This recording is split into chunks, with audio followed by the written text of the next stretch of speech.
Mas a informação que eu tenho, que eu quero falar aqui primeiro, né, que é o cara que está mais próximo para mim do Vasco, que é o Pedro Raul, que estão falando que vai ser anunciado ainda essa semana no Vasco da Gama, já acertou salários, 500 mil mensais, com contrato até 2025, né? O Vasco foi o único clube que topou pagar os 19 milhões de reais, parece pro... Não é Kashima, como é que é, Edmundo? É Kashiwa Reysol. Reysol, né? Falou que só o Vasco quer pagar esses 19 milhões nesse momento. Alguns clubes estavam em cima dele, mas contou com competência e também desistência de alguns clubes, né?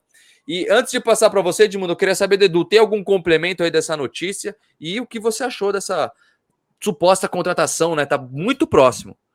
Olha, não tem complemento. Tem que te dar os parabéns para você e para o Edmundo. Vocês trouxeram em primeira mão naquela live, naquele dia, a galera pode, lá 2 semanas atrás, você trouxe a notícia do Pedro Raul e o Edmundo deu aquele empurrão de ídolo, né? Pô, anuncia logo o cara, começa com um goleiro, enfim, com um atacante o peso do Pedro Raul, né? E tá aí dando certo, tá funcionando.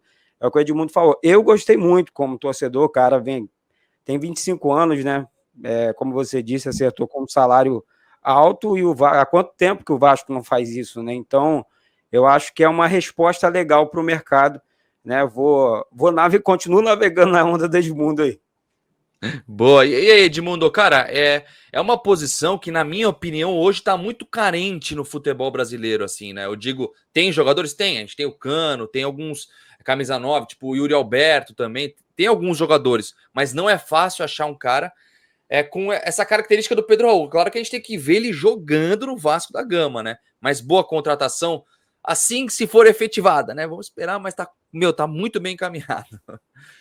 Eu acho que com a desistência de outros clubes, a possibilidade ela aumenta, né? Já que o Vasco é uma excelente vitrine e promete fazer um time competitivo. Eu acho que isso seduz a todo mundo, fora o salário, que é bem expressivo. E merecido até pela vice-liderança da artilharia do Campeonato Brasileiro, jogando pelo Goiás, e ele nem começou como titular, né? Ele entrava e foi fazendo seus gols e se firmando. Os jogos que eu vi do Pedro Raul, eu gostei bastante. Com a característica de fazer aquele pivô e de presença de área, para finalizar tanto com os pés como de cabeça. É um jogador que fez falta no Vasco, porque às vezes que o Raniel ou não jogou bem, fez falta. Porque o Vasco jogava com velocidade pelos lados do campo, com o Ignaldo, com o Peck, ora com o Figueiredo, e a bola passava bastante vezes pela área, mas não tinha um jogador de ofício. Nos momentos em que o Raniel teve bem, lá no início do Campeonato Brasileiro, ele chegou até a fazer bastante gols e distribuiu R$500 para muita gente que lhe deu assistência. O início dele foi bem promissor, quando tinha ali um esquema bem defensivo do Zé Ricardo, que jogava no contra-ataque, a bola chegava e o Raniel fez alguns gols. Aí acho que depois ele deixou a desejar, acho que principalmente naquele jogo que ele deu a cavadinha, que foi displicente, a torcida pegou no pé, mas o Pedro Raul me parece jogar com um pouco mais de seriedade, sabe? Parece que ser um finalizador mais concentrado em fazer o gol, e se ele repetir com a camisa do Vasco o que ele fez com a camisa do Goiás, né, sendo vice-artilheiro ou até artilheiro do Campeonato Brasileiro da primeira divisão, aí com certeza o passe dele vai valer muito mais. Então eu gostei, acho que não tem que parar por aí, se de fato essa contratação for concretizada, mas eu já fico satisfeito no sistema ofensivo, né? E depois eu vou começar a rezar para que o pessoal comece a contratar um bom goleiro, zagueiros e laterais. E o técnico também, que pelo amor de Deus, tá uma coisa esse negócio de técnico. Você falou de salário, né? O Pedro Raul ganharia R$500 mil, né, por mês. E aí aquilo que a gente conversou, viu, Edu? Eu e o Edmundo, a gente conversou na outra live aqui, né, porque o sentido de como inflacionou o mercado as SAFs, né? Não só as SAFs, como a boa fase de grana do Atlético Mineiro, do Flamengo, o próprio Corinthians, né? Acabou inflacionando. Pra vocês terem ideia, né? Eu vi muita gente reclamando. O Baran, por exemplo, falou disso hoje no Cancelados, falando, pô, você tá pagando 500 mil Pedro Raul, pô, é bom jogador, mas tem que trazer mais, vai pagar quanto para os outros? Cara, para vocês terem ideia, no Vasco tem mais de 6 jogadores ganhando mais de 1 milhão por mês, no Flamengo, desculpa, mais de 6 jogadores ganhando mais de 1 milhão por mês. O Reinaldo saiu do São Paulo agora, ganhando mais de 500 mil reais por mês. Então o mercado está inflacionando. Eu acho que não, eu acho bem justo os 500 mil por mês para o Pedro Raul. Espero que ele corresponda. Você acha muito dinheiro 500 mil por mês, Edu, para o Pedro? Pensando no Pedro Raul, com essa fase, dificilmente ele fecharia com outro clube. Acho que o São Paulo, né, Internacional, procuraram ele.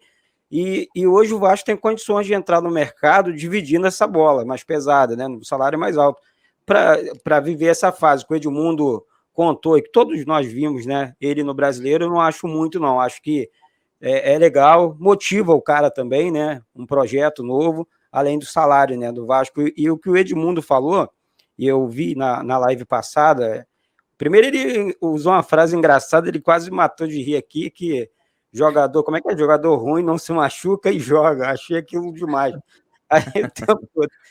Aí, pô, você contrata um bom jogador, de repente você contrata um jogador de lado também, né, de campo. Eu falei, o Edmundo mencionou também o Ryan. O Ryan fez uma final contra o Flamengo no Sub-17, arrebentando, cara. Esses meninos, eu sou suspeito porque eu cubro a base, né? Então, o Matheus Julião, lateral esquerdo, eu falei também aquele dia.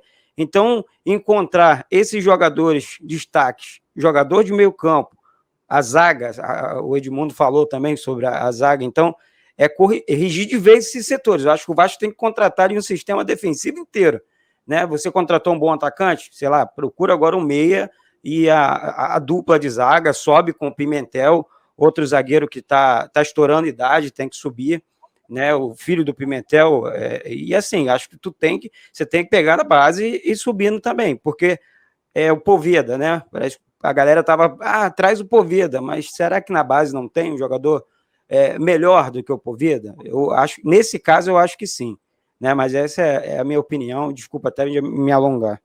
Não, Edu, fica à vontade, cara. O pessoal tá mandando mensagem, a gente vai respondendo aos poucos. Tem gente perguntando por que a gente demorou para subir o vídeo. Pessoal, esse vídeo é ao vivo, a gente tá ao vivo aqui agora conversando com vocês, tá? Não sei, o pessoal tá achando que é vídeo isso aqui, não é? Não, pode mandar mensagem, superchat, conversar, perguntar, que a gente vai colocando aos poucos. Vou responder algumas questões aqui, ó. Tem gente, o Alessandro, por ele tá mandando. Como está a situação do Mendonça? O Mendonça, o Vinha e alguns outros atletas vão sair do Ceará.